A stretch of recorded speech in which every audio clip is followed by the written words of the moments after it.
Hey guys, I'm Chris. Hey everybody, I'm Robert. And we're the Film Flammers, bringing you some more bunker zombie fun. That's right, we just can't get enough of zombies in enclosed spaces, like COVID isn't a thing. That's right, and this is Resident Evil.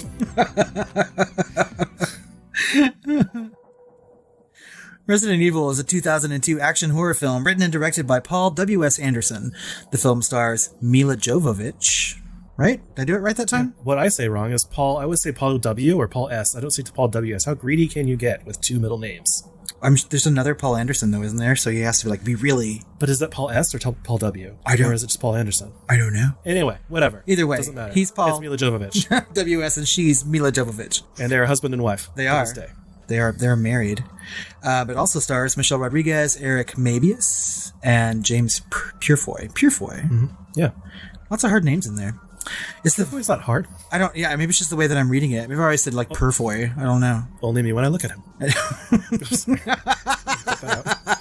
No, you keep that in. It's the first installment in the Resident Evil.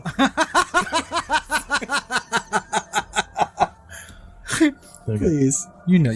No, I'm not even going to say that. I'm just going to leave it alone. It's the first installment in the Resident Evil film series, which is loosely based on the video game series of the same name. Borrowing elements of the first and second games, the film follows an amnesiac heroine and a group of commandos as they attempt to contain the outbreak of a deadly virus at a secret underground facility. AKA Bunker. Yeah. The film has a storied past, with many different writers and directors attached. In 1998, George A. Romero directed a commercial for the Resident Evil 2 game. While it only aired in Japan, Sony was so impressed with it, they asked Romero to write and direct a film version. In a 2002 Fangoria interview, Romero said that he wrote 5 or 6 different drafts, but all were rejected. In the same article, Robert Kulzer said that while Romero's work was good, the movie would have ultimately received an NC-17 rating. Okay, well, that's what editing is for. So, George Romero, does he just write, just draft after draft after draft of a movie? Well, what matters more to him, based on what we just talked about last week in Day of the Dead, is that it matters more to him that it's NC-17 than actual stories. He got rid of half his budget and had to get rid of 100 pages of script just to make it NC-17. It's dude, what are you doing? He wants to give the horror fans what they want, apparently. Zombie gore. I guess so, yeah. Well, in 1995, Paul W.S. Anderson's low-budget Mortal Kombat became one of the first commercially successful video game movies. After playing the game Resident Evil, he saw the cinematic potential. By late 2000, Anderson was announced as the writer-director, and the film re-entered pre-production stages. As a matter of fact, he had already done Event Horizon as well, right after Mortal Kombat, and basically this movie is just Mortal Kombat and Event Horizon combined into one, right? That's right, and set on Earth. But, I don't know, I'm sure we'll get into that conversation. Is it? Who would name their city Raccoon City? Whoever created the game, I guess. I don't know. Isn't that what the name of the game? I've never played the game, so we'll get into that shit too, I'm sure. I know nothing about Resident Evil except for the movie versions. The name of the game is Resident Evil. Yeah, I got that. Of the same name. Okay, listeners. You're all going to die down here. This is Resident Evil. Deep underground, in a top-secret research lab, security has been breached. A deadly virus capable of contaminating the entire world has been released. Oh my god. We have to get out of this building. What was that? It's the brakes!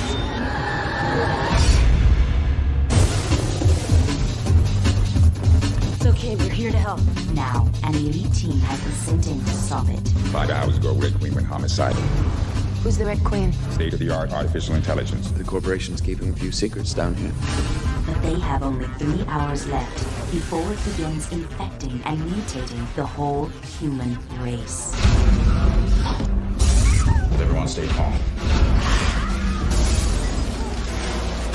You have to get out. Don't listen to anything she says. She's a holographic representation of the Red Queen. Maybe our only way out of here.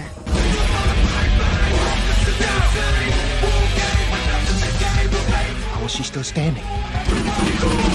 She isn't standing now.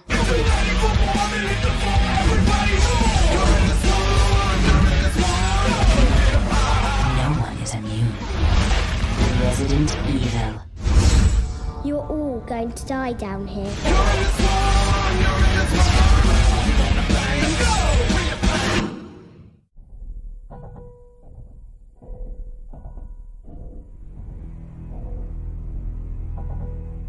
In the lee of a picturesque ridge lies a small, unpretentious town called Raccoon City.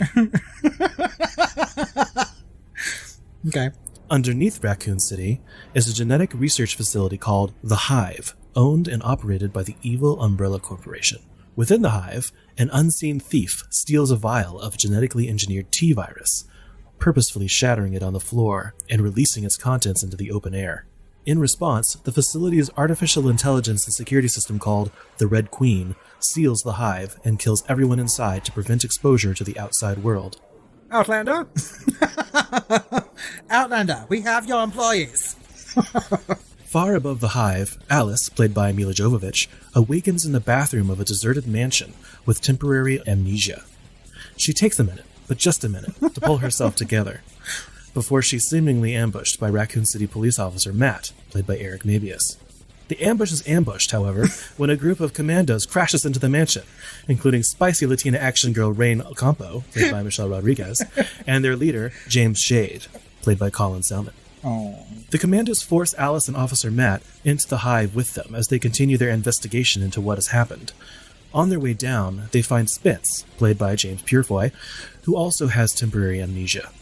Alice and Spence learn from the commandos they were a fake married undercover security team who were stationed in the mansion to protect the entrance to the Hive, although they still have no memory of this due to being hit with nerve gas as an automated security precaution when the Hive locked down.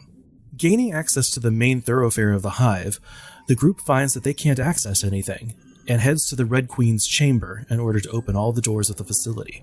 Unfortunately, the Red Queen has other ideas and utilizes laser beams to cube 4 of the commandos almost instantly, including their leader, Shade. The Red Queen kills 4 times. Sorry. As long as it's accurate. It dawns on one of the commandos to shut down the Red Queen's defense system before trying to access her chamber, and after doing so, they enter. A holographic representation of a little girl appears and warns them to all leave while they can, and that if they ignore her and open all the doors, they will all die. Armed with this important new information, they promptly ignore her and open all of the doors. I mean, like, really, though. I mean, the movie had to go on, so... But she told them, flat out. Leaving to explore the rest of the Hive, the team quickly learns where all the facility's workers and scientists have been, as they are now a horde of unleashed, ravenous zombies, now free to roam and feed as they please. After getting separated from the group, Alice kicks a zombie dog in the head utilizing over-the-top fight choreography and starts to remember a few details about her life, like Kung Fu. In vivid flashback form. Meanwhile, Spence is starting to remember things too. Apparently, he was the thief of the virus and was trying to exit the facility with the virus and an antidote before he was gassed by the Red Queen. Conversely, Alice had been working with insiders, such as Officer Matt's sister, to take the entire company down before Spence decided to ruin everything. I'm so sorry, but Officer Matt sounds like a fucking stripper name. Like someone who shows up to a fucking bachelorette party. Like, hi, I'm Officer Matt. Like, I'm sure you are. Well, he's a little special in the movie. I wanted him to sound a little special in the synopsis. Good. Upon all of this remembrance, Spence betrays the group and heads for the surface. But before he can, he gets licked by the Licker, a monster that exists for some reason. Finally, Alice, Matt, and Rain manage to escape for the surface on the train before the Licker strikes again. They somehow electrocute the monster by pinning its tongue to the train track's third rail, setting it ablaze. I'm really enjoying this. Continue. After Rain succumbs to her zombie bites and is shot in the head, Alice and Matt make it safely back to the surface. But before they can enjoy a celebratory bone, they are separated and taken away by surprise scientists. Surprise! Beakers! Sometime later, Alice awakens at the Raccoon City Hospital strapped to an examination table. After pulling out various tubes and wires from her body, she escapes outside only to find Raccoon City deserted and in ruins. Ruins. A local newspaper reads, "The Dead Walk," and she grabs a shotgun from an abandoned police car and makes her way through the post-apocalyptic streets. The end? No, of course it isn't. So Resident Evil was released on March 15th, 2002, which was a few weeks ahead of schedule. It opened on 2,528 screens and grossed $17.7 million opening weekend, earning the number 2 spot behind the animated movie Ice Age. The film would eventually go on to gross a little more than $40 million domestically. It would reach a global gross of $103.7 million against a reported budget of $33 million. Wow. Yeah, it's a lot of money. So, I don't know, because back then, Lord of the Rings was made for $100 million, right? And it came out a year before, and actually Two Towers that same year and Return of the King the year after. So each film was essentially $33 million, right? I don't know that this is on the scale of one of the Lord of the Rings movies. No, I mean, obviously, yeah, I mean, those movies were far more profitable, right? But no, I'm talking about budget. Oh, so individually they would have been about $33 million each, is that what you're saying? Mm-hmm. As far as cost.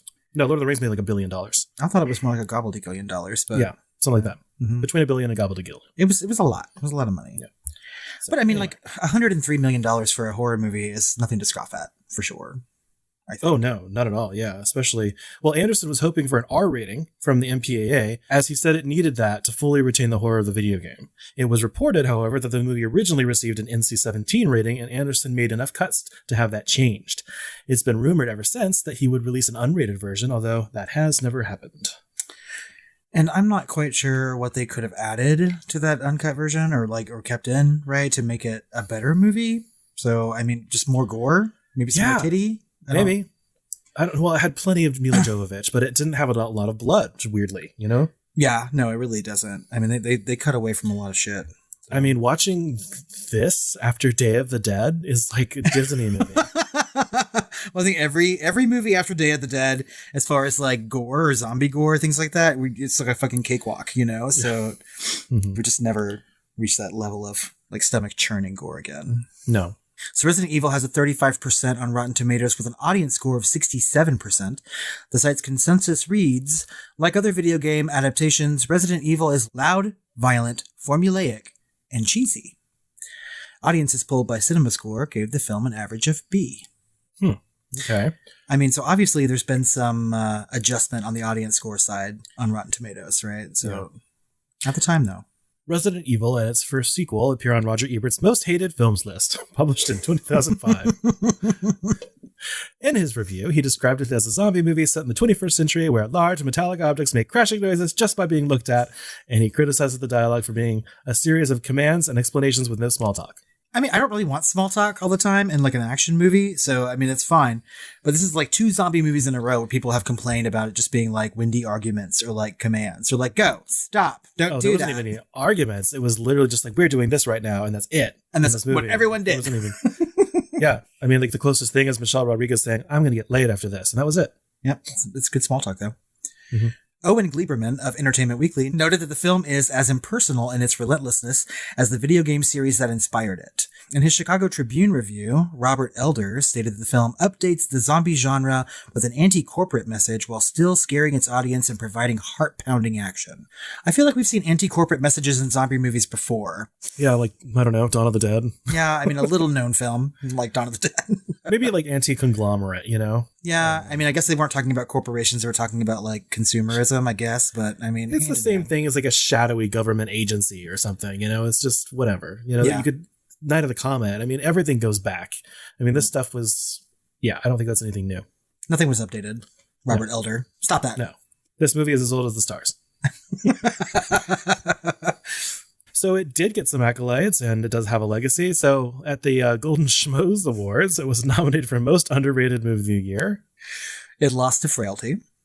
And Best Horror Movie of the Year, but it lost to The Ring. And Best TNA of the Year for Kirsten Dunst, but lost to Kirsten Dunst in Spider-Man. How did Kirsten Dunst win over Milla Jovovich? That's why I added this into there. I mean, I don't know what the Golden Schmoes Awards are. Apparently, they were just released for 2 years and it stopped. Yeah, there's a thing 1 year, I guess. But when I was looking on Wikipedia, it said it was nominated for Best TNA, and I was like, well, who the fuck won? Oh my God, And I was like, Kirsten Dunst. It's for that upside down kiss, I guess. I don't know. I guess. It also won Best Kiss at the MTV Movie Awards that year. That is a good kiss, you know what I mean? But I mean, and maybe I'm not the best judge of TNA, right? Do you think this is the Golden Raspberry Awards, but trying to be nice about it? I think it's the Golden Raspberry Awards, but it's run by really horny frat boys. Okay. Well, let's turn away from the horny frat boys and turned towards the horny nerds with the Saturn Awards. That's right. Not the Saturn Awards. It was nominated for Best Horror Film, but it lost to The Ring. And it was nominated for Best Actress for Milla Jovovich, but she lost to Naomi Watts, also in The Ring. Who the fuck else was in the running? Milla Jovovich didn't do anything. She look pretty in this movie. She looked pretty and shoot a gun. I don't know.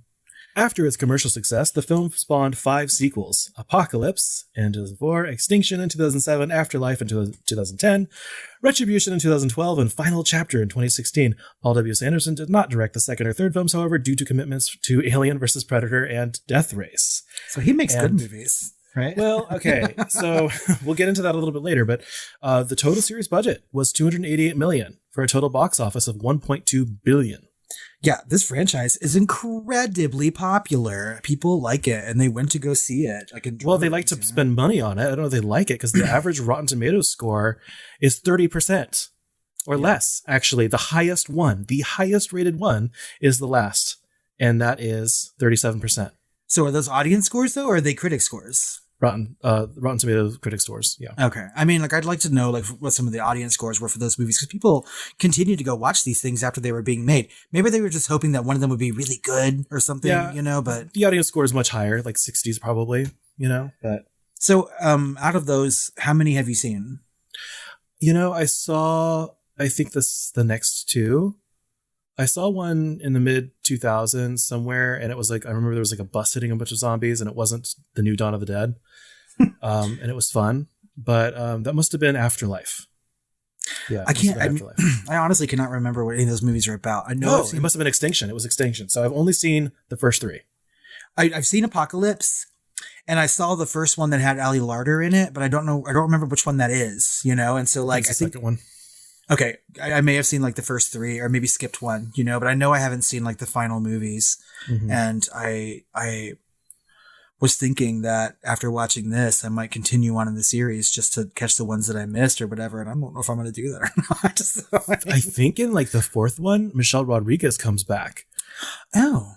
Like a clone or something. So I've got to go watch these for 8 or 9 hours and see how it goes. But I think I'd rather watch them with you. I think I'd have more fun than watching it by myself. So maybe that's a friend thing we can do. It'll be like a friend date.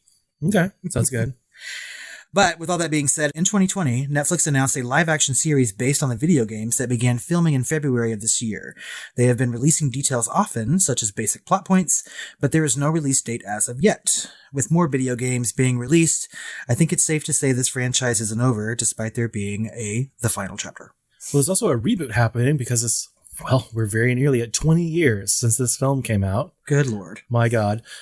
Being done by the same director that did 47 Meters Down or whatever. I like that movie. And so he's doing that. That's on IMDb. I don't know if it's a thing. I didn't see it in the Wikipedia or any of the other materials I was looking at when researching this film for this deep dive. But apparently there's lots of things in the works. More games. Obviously that series on Netflix. And then another movie as a reboot. So... And I didn't even add in all the anime movies that have been made about this game series, And so, I mean, the Resident Evil franchise is alive and well for sure. And of course they'd be making a reboot movie if the franchise had made $1.2 billion at the box office. I mean, it's going to happen. So yeah.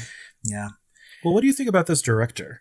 Every time I see Paul W. Anderson's name on something, I tend to like it, or at least remember that I liked it. Yeah, I feel like it invokes a certain feeling. This is going to be dark, it's going to be pretty, and it's going to be dumb. There's going to be a lot of action. Mortal Kombat, I was just at the right age for that when that came out. Event Horizon, I absolutely loved it. It was the first hardcore horror movie I'd seen in the theater. My parents took me to it. I always love that anecdote. Really. I remember because the credits go up on the screen and it's the Prodigy song, and it's oh my God, it's the funky shit or whatever. And I was I love this song, and it echoed and reverberated in the theater when I said that. My parents were just so embarrassed, and they hated that movie. And then Soldier, which is kind of a spin-off of Blade Runner, actually, came out in 1998. And I saw that, and then Resident Evil, and I hated him ever since Alien vs. Predator. I haven't been on his side ever since then, and he really hasn't made a good movie since then, except for some people think Death Race is pretty good. I even turned around and I watched Pompeii way down the road at 2014. But I even didn't like that. And Monster Hunter just came out this last year with Milla Jovovich, and everyone's shitting on it. So yeah, I kind of wanted to see Monster Hunter just because like the monsters looked cool, right? I couldn't really wrap my head around the premise, but I think that's also based on a video game, if I'm not mistaken. And I don't know, I haven't seen a lot of his filmography really. Like I have never seen Soldier. I can't even remember like what that is really. And Kurt Russell. I still don't remember. So I mean, Sci-Fi. I must have not have seen it. I did like Alien versus Predator. I have to say, like I can't help myself. I was looking forward to that movie and I really enjoyed the shit out of it. I saw it in the theater like 2 or 3 times actually. I haven't seen Death Race. I haven't seen a lot of the other Resident Evil movies. I certainly haven't seen Pompeii, and I feel like The Three Musketeers, right smack in 2011 between all these things, is a very odd movie. But yeah, I don't know, but it seems like Milla Jovovich is in a lot of these films. That's true. Well, they're married as of 2009, although I think they got engaged after this. But she marries people that she does movies with, right? So Milla, I think the first thing she did was marry the director of Fifth Element. No, actually, she married another actor in Dazed and Confused, divorced him right after, then married Luc Besson, that was, directing the Fifth Element, and then divorced him shortly thereafter in 1999. And then, right after they made this, she got engaged to this guy, I think in 2002 or 3, and they didn't get actually married until 2008, but they've been married since. So they've been together since the early 2000s. Well, and I wish them all the happiness in the world. I mean, obviously nepotism is a huge part of their relationship, and that really keeps things spicy. So, well, that happened with Luc Besson too, because he put her in The Messenger and then they divorced because it was a pile of shit. So is it the Joan of Arc movie? Yeah. Yeah. I haven't seen that either, so I don't know. Well, he had just cast her in Fifth Element and it made her an instant star. She was iconic in that movie. Yeah, okay. So I think you already know this about me, but don't shoot me through the computer monitor. I haven't seen The Fifth Element either. I have not ever known that about you, and I am really wanting to shoot you through this. I know. I keep hearing that it's so good. You never told me that. Yeah, well, because I'm scared sometimes to tell you what I haven't seen because I know that you like good movies, right? And I've always heard that movie is good, and I feel like I need to watch it. You know what I mean? But it's been so long at this point that you'd love it. I mean, Gary Oldman is a bad guy. Yeah, and I mean, I've seen clips, I've seen that alien opera scene or whatever, right? It's so off kilter. It's just so great and iconic, and she is amazing in it. She does a fantastic acting job compared to anything else in her whole career. Isn't she mute in that movie or something? No, she's speaking an ancient language. She's speaking Sanskrit, and she's speaking it a million miles a minute in any given scene. And she does an excellent job at it. Okay, so why don't we just tack on The Fifth Element to our Resident Evil movie watch day or something, just so I can either way, I need to watch it at your house for sure. It's the best thing for that. It's iconic. I need to show it to you in with all the stops because it's a very visual movie. But anyway, what is your favorite Paul W. Anderson movie? Is it Resident Evil or is it something else of the ones you've seen? I would have to say Event Horizon for sure. Me too. Yeah, hands down. I really like Event Horizon. I've liked it ever since I saw it. There was never a moment that I didn't like it. I've gone back and watched it a couple times since I saw it the first time. And I think that it's a really good horror movie. Yeah. I go back to it every 5 to 10 years and I get something new out of it every time I see it. Yeah, this is something that we really need to deep dive into at some point, right?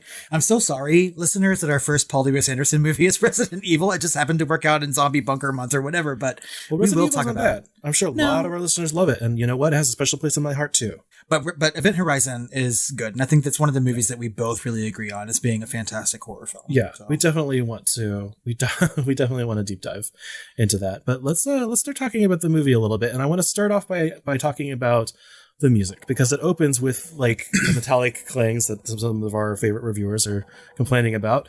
But it's a team up of Marco Beltrami, who of course did things like Scream, right? Mm-hmm. And it's a team up with him and Marilyn Manson. And I loved the soundtrack when it came out and played it ceaselessly. I absolutely adored the soundtrack, and part of me still loves a few tracks on it. It's still good to this day. I remember owning the soundtrack when it came out, because I also really liked it a lot. I didn't really know who Marco Beltrami was at the time. And since, yes, I have grown to know and love his work. I think that he's a really good horror composer. I really like his work on World War Z a lot. So, yeah, I think that he's fantastic. I don't think that I realized that Marilyn Manson contributed to it until on this watch. I owned the soundtrack and didn't know that. So. Oh, really? Oh, yeah. Well, I was excited about it because that was part of the buzz for me about the movie before it ever came out, was that Marilyn Manson was very heavily involved with the music. So now we've talked about the music, and why don't we actually talk about the movie itself? Okay, I'm ready for it. So, of course, we start off with an excellent prologue, in my opinion, right? So we get like kind of a little bit of exposition, and we get the slow-mo virus release from later on we find out it's James Purefoy's character, Spencer. I love the intro to this movie. I really do. Including like the narration right at the beginning, right? Because it's so like crystal clear what's going on. It's very clear that Umbrella is bad. They give you all the details. And you know that I take notes as I watch the movie, right? And I think half of my notes are just from the intro to this movie. So it may be my favorite part of it. Yeah. Well, it's just interesting because I remember how slick this movie felt and looked when I first watched it back in 2002, right? And it's almost the case for almost every new action or genre film after 1999, essentially after The Matrix, right? When they figured out how to film things in a slightly different way or more complicated ways to make things look kind of beautiful and slow-mo instead of like stop motion-y. Right. And so we get all these interesting shots, and action gets slowed down in spaces that hasn't really been able to do that. So we're talking of the first 3 years of this technology and how movies started to look that way. And we get a couple of scenes later in the film too, the kick the dog moment, for instance, where it's actually just shot so beautifully. But today it's almost like nothing. You see that on TV now, like freaking Big Bird's doing on Sesame Street versus back in the day, like that was like a new way to film things, and it's looked really, really slick when it came out. But that's part of the storytelling of this first part is, you get to see the kind of the virus getting thrown and shattered in that slow motion shot. And we get that crazy elevator scene, right? Yeah, I mean, and now that you're saying that, I kind of remember like The Matrix in this. I mean, in that time period, when it was sort of new, and now it is very, very overused, right? I mean, it's just not a surprise anymore. But at the time, yeah, it was amazing looking. The entrance, the intro to this movie is great. The elevator scene, I have some problems with. Oh, really? I mean, I like all the moments of it, right? But I think that this is our first example of this movie sort of shying away from gore, right? Yeah. And so when that woman gets her head stuck and the elevator sort of like stops down at the bottom and she realizes she's about to get, sort of decapitated by this elevator going back up, they completely shy away from that. And I was just like, maybe just because we had just gotten finished watching a movie where body parts are flying off of people or whatnot. But I was like, why did they have to cut away from that decapitation scene? I mean, like, it's not anything we haven't seen before in a horror movie. Like, why shy away from the gore right at the beginning? You're right. And that's going to be a theme that we're going to talk about this whole movie, right? They shy away from a lot of that. Like, even in some of the later points, we get to see the gore and like almost like a reflection or something like that, right? And so like, and this is a perfect example of that. However, I almost feel like he's using it as his almost like Lawrence of Arabia blow out the match transition, right? Okay. Because she's getting decapitated with her head sticking out of the elevator door because it's going back up again, and then it goes to black, and then we start our movie. That's what ends the epilogue, I think. Or is it the woman floating in the water? One of those, but either way, it serves as a transition to go to a next scene. Right. And there's a lot more than just that elevator scene in this intro, though. I mean, we have people like screaming at cameras, right? Because, I mean, the shit's going on in this, underground bunker where they're working and living. And it starts like a normal day for them. But then like shit hits the fan. And it's a whole series of like really unfortunate events for all these people, right? And they're all dying in like different ways. Some people are being gassed. Some people are drowning, right?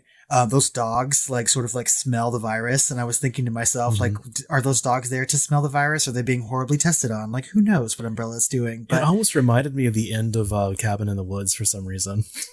The underground bunker. Yeah, with all the you're right. dying. And shit's being released, right? So, yeah, but I feel like if it had been that bloody, right at the beginning, people would have started laughing kind of like they did in Cabin in the Woods as a crescendo moment for the movie. And you want to creep people out and not show them too much. So I'm on the fence for at least for the prologue. I feel like I'm going to give them a little bit of a pass for that. Maybe I'm just one of those horror fans that's like, well, if I don't get to see the head cut off, then I'm going to turn it off. You know what I mean? I mean, obviously I'm not, I'll sit through an entire movie, but I've seen other films that sort of shy away from gore that have an R rating, and I just don't understand why. Yeah, so. I'm not sure. I think it's because of the time this came out, because you look at things that came before it that were R-rated and they get way worse than this. I mean, really, look at The Thing, right? Way, way, way, way worse. And movies that came after it that kind of had that rebound effect where the gore was over the top and still rated R, like in Hostel a few short years later. Because I feel like post 1999, we had 2000, 2001, 2002 backlash, right? Backlash for Columbine. Nothing could be too violent, too gory, too anything. It all had to be high concept. And I feel like if this was made a few years earlier, a few years later, it would have been much more gory. Yeah, I mean, and I think back on like what George Romero would have done. Like, do you think he obviously probably wouldn't have shied away from the gore? It would have to have been an unrated movie or nothing else, right? So I don't know. I mean, like after the prologue, we sort of like get to see our characters for the first time, right? Like Milla like laying in that shower, like she just fell there and is waking up with the water running and not pruny at all, you know? And yeah, that's right. Know, my favorite part of her waking up is when she's like exploring the house and she's like pulls out a drawer and it's like men's clothes. She pulls out the second drawer, just random shit, and there's like guns in the third drawer. And I was like, well, of course, that's where everyone keeps their guns. Right. Milla. Jesus. And everyone keeps their one dress right on their bed. Like Copycat, right? Yeah.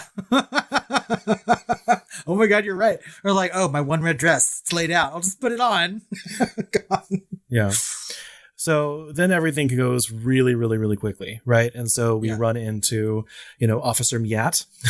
And then and like I said in the synopsis, the ambush gets ambushed by all the commandos coming in. And very quickly we enter the Hive for the next real section of the movie, right? Yeah. They get on that train, they get it a-going, and we find Spence. Yeah, right? we do. Spence. James Purefoy, who I'm actually a big fan of. And he had a little period horror supernatural film a couple of years ago that no one saw that I thought was actually really good. And he was also in Rome as Mark Antony, and he was excellent. I forgot he was in Rome. Yeah. Oh my God. Mm-hmm. Very good. Because the whole time I was watching this, I was like, I know I've seen him in other things. What was the supernatural movie? Looking it up now. Solomon Kane. I have not seen that. So yeah, it was good. I don't know. Cool, yeah, I mean, like he's stuff. Oh, really? Like he's super recognizable. I can't ever place him on where I've seen him before. Eric, maybe is how you say his name? Right? Yeah. I mean, I know that I've seen him in things too. I think he was in a Crow movie, even though I've never seen. He played Officer Matt. Yeah, but then I'd say the next big moment of this film is, of course, the laser beams. Right? Yes. Oh my God. And to this day, their special effects people really actually, like I was watching the Corridor Crew on YouTube and they were talking about this effect of the cubing people with lasers. And they say it's excellent. It was excellently done for the time for what they had, able to do with the software and hardware, and that it was excellent of what they showed. And, I remember it being shocking the first time I saw it. And it's a little bit of the most sickening and the most gore you probably see the entire movie.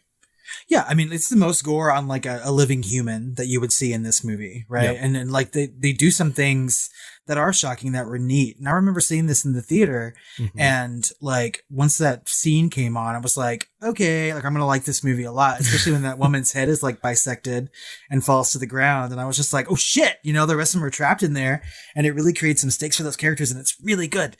That guy's hand is like chopped off, and it's just really fucking cool. I love it. And then finally, our leader, our fearless leader, and pretty much the only character I like in the whole movie, Shade, played by Colin Salmon, and also token black guy, is killed. He's not the first person to be killed. Obviously, everyone in the prologue, and then other commandos that were killed or maimed, before, he got killed by the lasers. But I didn't want him to die so early. I really liked his character, and I like that actor. But we do get to see like the melty eyeball from the laser. Yes. And then the reflection of the metallic door, you see like the cubed, like human form kind of collapse all to the ground and everything. And I thought that was done really, really well. And to this day is one of the standout effects, if not the standout effect of the entire movie, and really sequence. Yeah, I have to completely agree. That actor's name is Colin Salmon. Yeah. So, it's not a name that I recognize, but like he was good in this movie. He seemed like a really knowledgeable, good character. And yeah, I mean, I think that they killed off the leader so early to create sort of like a different kind of like aspect or like an environment for the rest of the characters. I mean, I can see the reason why, but yeah, I don't know. I didn't want him to die so early either.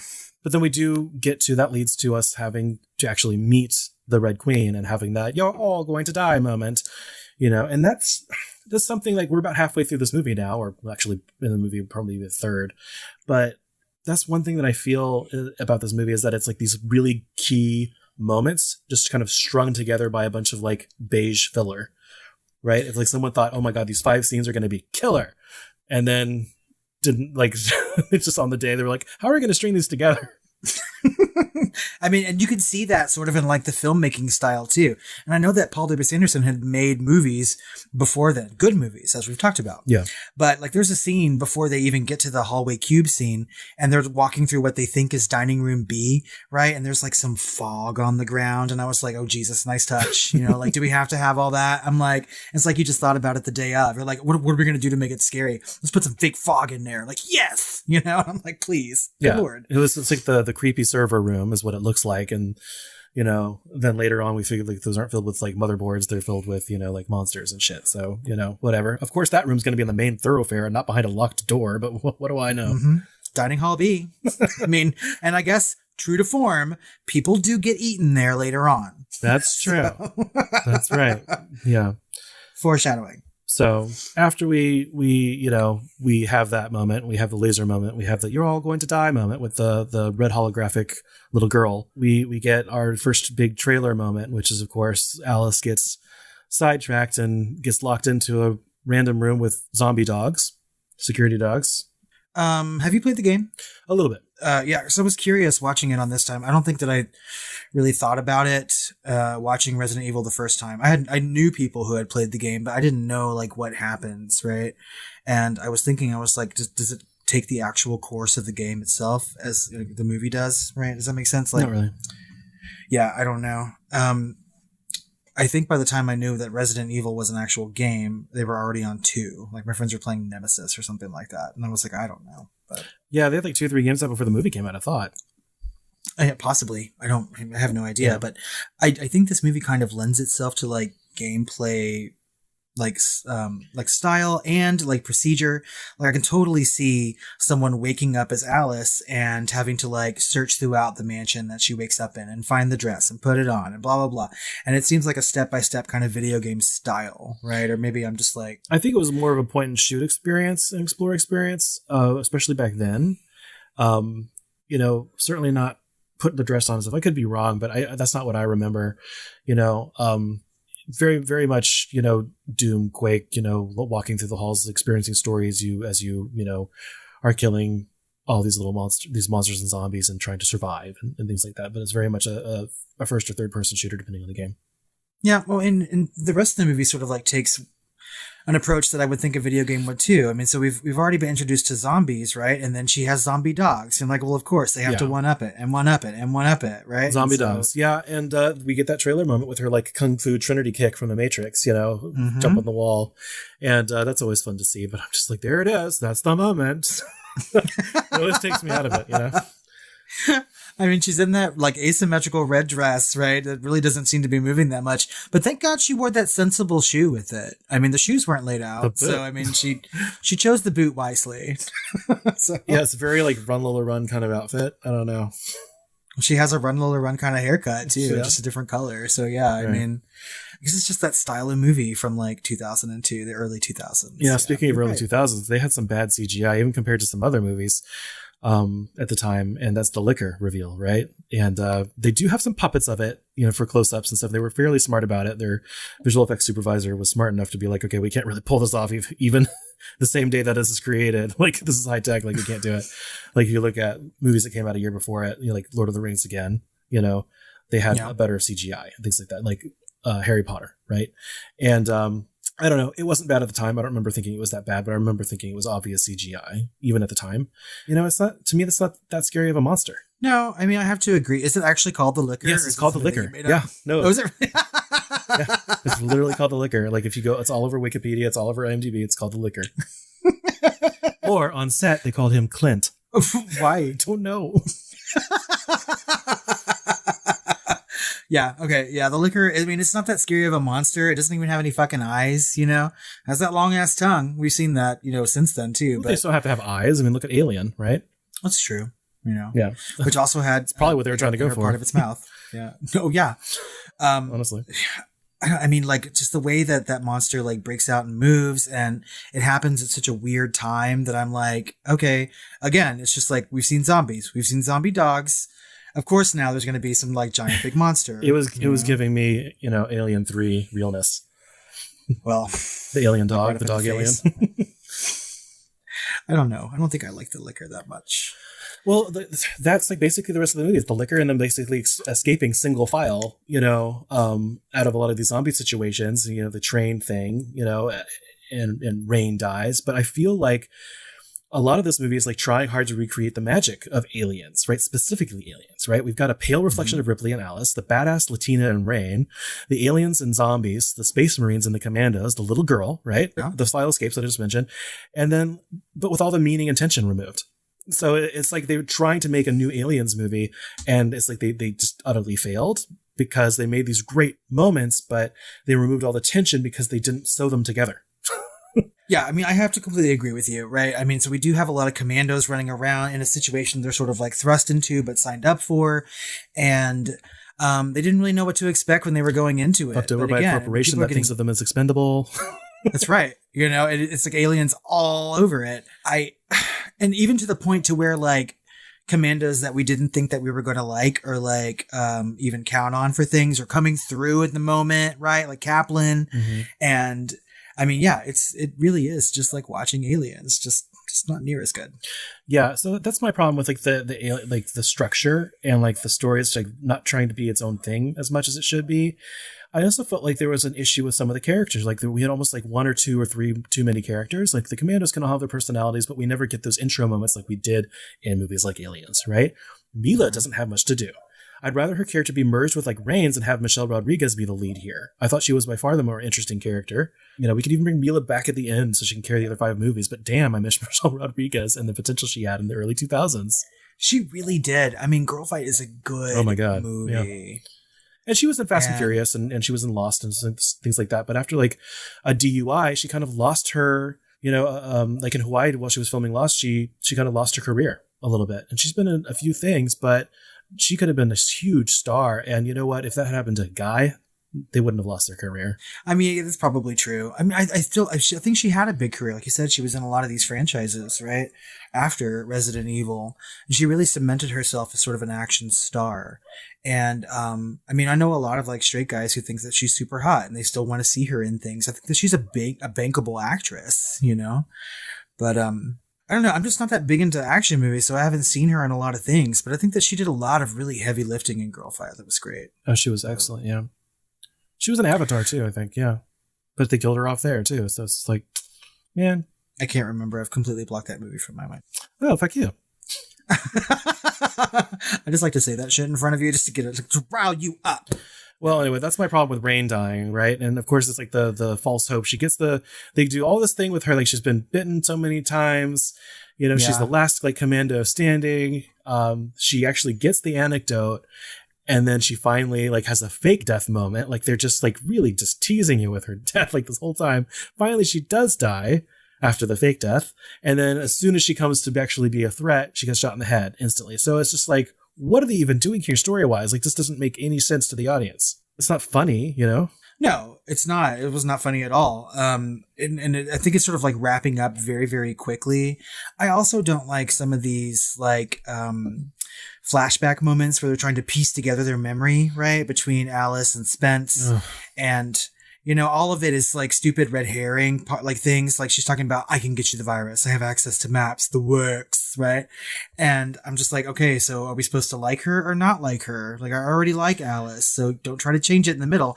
And then they go back and give you an extended flashback scene where she's really the good guy trying to, save the day. And I'm like, we don't need any of this. Well, they're trying to give us like political thriller vibes or something when it doesn't matter because we know it's heading towards post-apocalyptic setting. So it's like, there's no stakes with that kind of background. And why are you force feeding it down our throats just to make us feel a certain way about this character and her motivations? It's like, we don't care. That's why I'm saying like Milla doesn't have much to do here. And I'd rather her character be almost completely erased and just replaced with Michelle Rodriguez. You know what I mean? I mean, just like you said earlier, they had these really good scenes that they wanted to piece together. And I think that was the way they were going to do it. So they were going to have these flashback moments where we can sort of connect different characters. Like they connect her with Officer Miet and, based on his sister and things like that. And I'm like, no, it's just completely unnecessary. And, it ruins the movie in a little bit. But, after the train, right? we finally have no more flashbacks and we're thrust into like the ending of the movie. Well, I do want to say real quick that I do think Milla Jovovich is one of the best things about this movie. I'm mostly talking about the characterization of her character and then the extraness of like Michelle Rodriguez's characters. And anyway, whatever. I digress. Wait, I mean, so you think that, I mean, she should have been given more to do, like action wise? I think that she's good in the movie. You're right. You know, and I think that she leads the film well. It's not her fault that her character was so poorly written, right? Yeah, it was like there's so little room for any kind of characterization in this film. There's more characterization about the characters that die, really, than, you know, that's true. Near the beginning. You know, I feel like the most human character in the whole thing is the character that actually dies at the very beginning, is the sister of Officer Matt. Right? That's the person I care most about really in the whole movie besides the lead commando. But anyway, these are story problems, but I keep digressing. Let's talk about the train and the getting back to the manse. So at the end, when they're surprised again by scientists, right? Mm-hmm. Like it really moves very quickly, and they have a lot of dialogue that doesn't make a whole lot of sense or whatever, and it really thrusts us into the end of the movie, which I think is really good too. I like the end of the film. So their prologue and their epilogue are great, in my opinion. Yeah. I thought they were in some ways iconic, right? Because she wakes, like, after they're, you know, surprised with the surprise scientists, you know, she wakes up in that hospital, that sterile, you know, Apple store of a hospital, and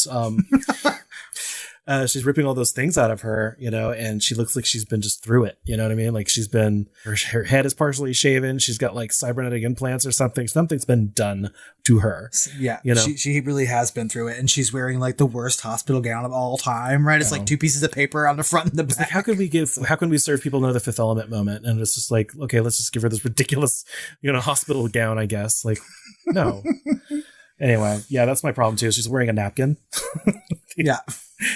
And I really don't like it when people like rip IVs and things out of themselves. Like, it just bothers me so much. And so she's like ripping things out of her and screaming. And I'm like, this is pretty much the most viscerally scary moment for me in the entire movie. I'm like, I feel so uncomfortable like watching her do It's that. the head one. The head one bothers me. Oh, God. I just can't. Yeah. Well, anyway, she walks out of the hospital. We have a very iconic moment with, you know, we see the Day of the Dead newspaper, The Dead Walk. You know, it's post-apocalyptic. She grabs the shotgun, and it's it. And we're introduced basically to the rest of the series. That's right. And I mean, we knew based on the first time watching Resident Evil, there was going to be another movie, right? They set it up so clearly. And I mean, I walked out of that theater expecting there to be another one. And excited for one too. I probably would go see it. Yeah. Yeah. I mean, I thought, you know, I'll go watch it for sure. I have to say, me from, you know, whatever it's been, 19 years ago, was way more in love with this movie than I am today, right? It didn't age as well as I would have expected it to or wanted it to. Yeah, I have to agree. I don't think that I've seen it. I mean, so I watched it in the theater. Did you? Oh yeah, when it came out. Oh yeah, I saw it at Grapevine Mills in Grapevine, Texas. It's probably when Grapevine Mills probably first opened, around then too. Yeah, a couple of years. Yeah, and I think I probably watched it when it was released on DVD. I obviously bought it because they still have it, but I don't think that I've watched it probably since like 2005. You know, so yeah, it's been a good 10 years since I've seen it. I kind of remembered it fondly, like I do a lot of movies that I haven't seen in like 15 years or more, right? So I was looking forward to watching it again, but yeah, I was a little bit more disheartened on this rewatch, I have to say. Yeah. And I don't know why. It's a perfectly good horror movie, you know? So yeah, I don't know. And I have, like, watching it back this time too, and having seen a lot of movies recently for the podcast, I noticed like there was a lot more ripoff than just Aliens, right? Mm-hmm. So like there's a very blatant ripoff of a moment where doors open and zombies pour out, a la Dawn of the Dead elevator scene, right? And every time those fucking zombie dogs like sniffed up against a round mirror or window and a door, I was just like, God, it's like Jurassic Park. I mean, like, these dogs are not raptors. Stop trying to do what the raptors did. Yeah. It even went so far as to like put some breath on the door. And I was like, it's a zombie dog. It's not breathing. I was like, stop that. But yeah, I mean, like he had some ideas, I think. And he just sort of like reached out to other films to like do exactly what they had done. Well, I got some fun facts for you. I always enjoy these. Let me know what they is. All right. Well, obviously, if you didn't catch it, there's connections to Alice in Wonderland, right? Oh, really? Yeah. So for you listeners who are a little slower on the uptake or haven't watched the movie recently, obviously the main character's name is Alice, although you have to look at the credits for that because she's not ever called Alice, I don't think, in the movie. Yeah, I can't remember her being called Alice. Yeah. She can't remember her name. So maybe quite a few people won't have realized this. But anyway, obviously the computer is named Red Queen Red Queen needs to kill someone who's infected, so she tries to get someone else to chop off their head, right? Off of their head. Off of their head. There's an Alice in Wonderland paperweight in the office. A white rabbit was used to test the T-virus. And to enter the Hive, they go through a mirrored door, right? So through the looking glass. And of course, the commander or the commando Kaplan worries about time, as the white rabbit does. And Officer Matt is sitting on the ledge when Rain and JD hear the first zombie. This is mentioned in the commentary as a reference to the caterpillar. So it's just everywhere. Yeah. I mean, yeah, it's pretty obvious, you know. Mm-hmm. I will say, because I don't know how much we talked about it in our conversation, I do like that, like, representation of the Red Queen. I think it's neat. Yes, I do. You know? Yeah, me too. Next up, David Boreanaz was actually intended to portray the male lead cop of Matt Addison. However, he turned down the role to continue work on his WB series, Angel. I think that was a smart choice on his part, but I think he would have been good. Why would you turn down a whole series? You know, the potential there. Right. And he was right. You know, it went on for 5 seasons. So the crew had a hard time dealing with the dogs because they kept licking the blood and meat off of themselves. This is why my dogs can't be actors, because they would do the same thing. They're like, oh, entrails. Okay. One of the most popular scenes in the film, when Alice runs up the wall and flings around to kick the zombie dog in the head, took 3 months of training for Milla Jovovich. Really? Yeah. That's like a 5-second moment. Yeah, 3 months. Well, because apparently they didn't do it with wires. Oh, she did. Apparently. Yeah. I mean, after 3 months, of course, she's like, I got this. Right. Yeah. And I'm pretty sure that paid off for the rest of these movies too, that came after it. Like, I know she was like a badass ass kicker throughout all of them. She was a badass ass kicker in Fifth Element before this, right? So I think I'm so excited to watch that now. Oh yeah, way more than this movie. The film was originally titled Resident Evil Ground Zero, but the title was changed to just Resident Evil after the, September 11th, 2001 attacks on the USA. Yeah, I can see how that would have played poorly. A shocking amount of movies had to change their plots or were canceled or had to cancel trailers and stuff around that time. Like, I remember the first Spider-Man movie trailer, and it was a slow zoom out of a helicopter being caught in a web between the two towers. And that was the trailer. God. And so they had to immediately cut that trailer, and replace it with something else. So there was lots of things. There was whole movies about, actually there was a heist movie. I forget what it was, but it was going to be a heist movie about the Twin Towers, like running planes into them and stuff. So there was a whole bunch of shit having to do with the Twin Towers that had to be canceled or moved or changed. Yeah, I would like to deep dive into that conversation sometime and just talk about how movies were different because of what happened at a certain moment in history, right? And I think it's pretty much a new invention, but I don't know. I mean, it's a different conversation. There's books and books written about post 9/11ism and all that stuff, right? Battlestar Galactica for one. Oh. When the cast were doing ADR for the film, and that's of course going back and doing your audio dubs, right? For grunts and screams and breaths and anything you can't hear clearly. Yeah. So Milla Jovovich wasn't happy with her performance. She originally delivered her lines in her own actual speaking voice, so she decided to loop her entire dialogue and record it again by using a lower speaking register. Really? She did all. So everything you heard in the movie was re-recorded from her later, trying to use a lower octave of her voice because she felt like she was like, "Hey guys, what's up?" Well, that sort of matched up perfectly. I would have never have thought that was the case. Yeah. Lord, I mean, I've seen a lot of movies where things don't match up, but I mean, maybe they just cut away from her face during her really important speeches or something, if she even has any. But is that what she sounds like in real life? I'm not even quite sure I know that. It depends on what movie she's in. She has a fairly high voice, but I mean, I feel like I must have seen her be a guest judge on America's Next Top Model at some point. I'm going to have to do a search and see what she does on America's Next Top Model and compare her real her real voice is like, hello. Oh, I'm so excited to compare now. Versus, I'm Alice. Yeah. Do you like my red asymmetrical dress and boots? So for my final fun fact, in 2014, filmmaker James Cameron, director of Aliens, named Resident Evil his biggest guilty pleasure. I wonder fucking why. Because it's like watching his own movie, right? Well, no, that's an interesting thing for me because it's like these directors can never watch their own movies like an audience can. They're too close to it. They remember every single little detail of every single little thing in every given scene, right? So James Cameron has never seen a James Cameron movie. Steven Spielberg has never seen a Steven Spielberg movie, right? It's part of the reason, like Peter Jackson said, I don't want to make the Hobbit movies. I want Guillermo del Toro to make them so that I can actually sit down and enjoy a Lord of the Rings style movie, right? The directors. I guess that makes tons of sense. Yeah. You're right. They can't. I mean, because this really is like watching Aliens, but I mean, I'm glad he called it a guilty pleasure and not like my favorite movie. But in a world where he's never seen Aliens because he made it, you know? Yeah, you're right. Oh my God. So yeah, that's super interesting. I wonder what else makes his guilty pleasure list though too. I mean, so Piranha 3. I don't know. He has to step outside of the Piranha universe. I don't want to make Piranha 3D. I want Alexandra Aja to make it so I can watch a Piranha movie. Oh my God, I love it. Okay, those were fun. I really enjoyed that. But we have some questions to ask about Resident Evil like we do about every horror movie that we deep dive into. And we're going to start with what seems like an obvious question, but maybe not. Is Resident Evil a horror movie? Yes, it is. I don't know. Like, I would have said that in 2002, but watching this movie now, it really straddles a line for me. Like, I think this is an action movie.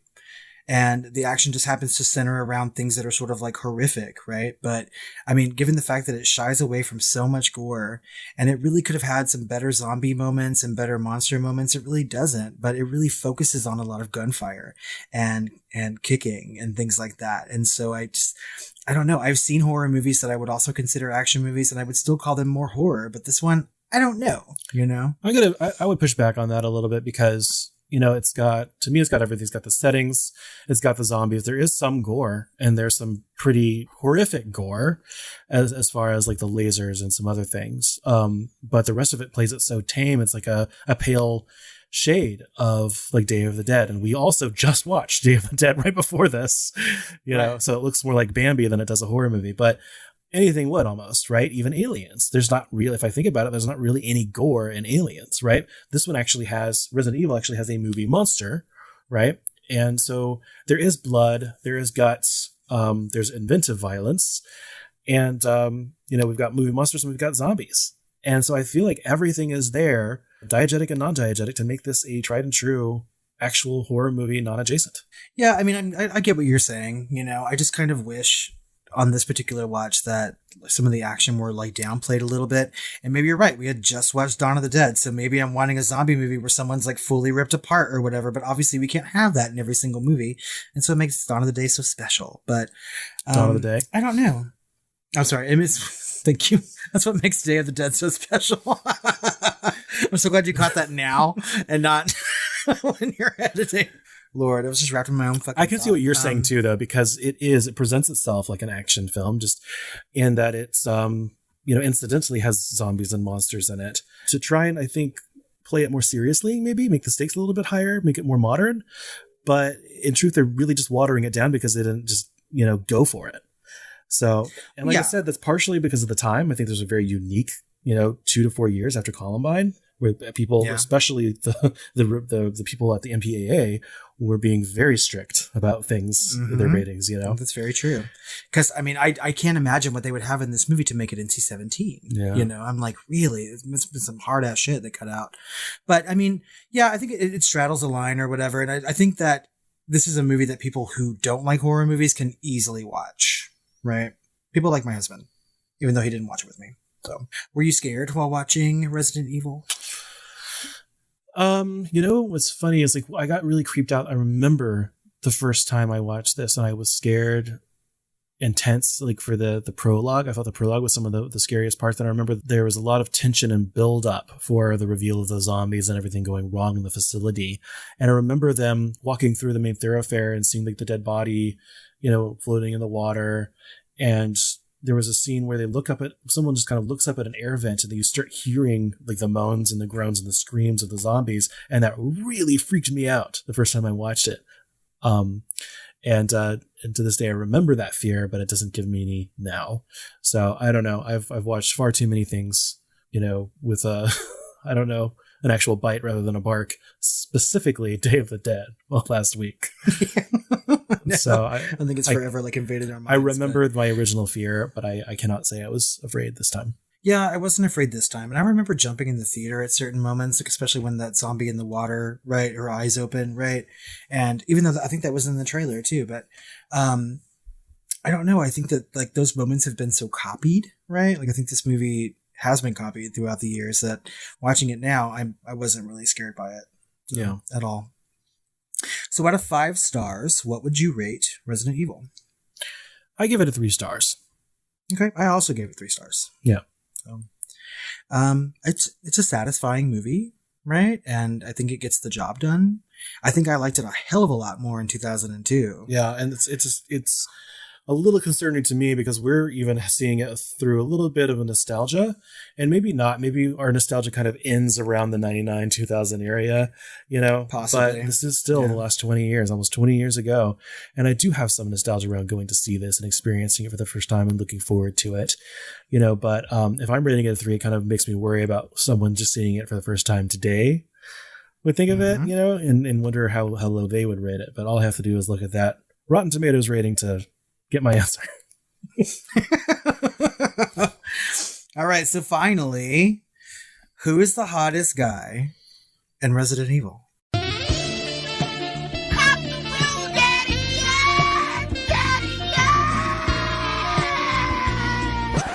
So I'm going to say something controversial yet brave. Oh, really? Because I have to know now. So I'm going to say that it is someone we didn't actually mention in the synopsis or much in the discussion at all, but it would be Martin Cruz as Chad Kaplan, the Hot Commando.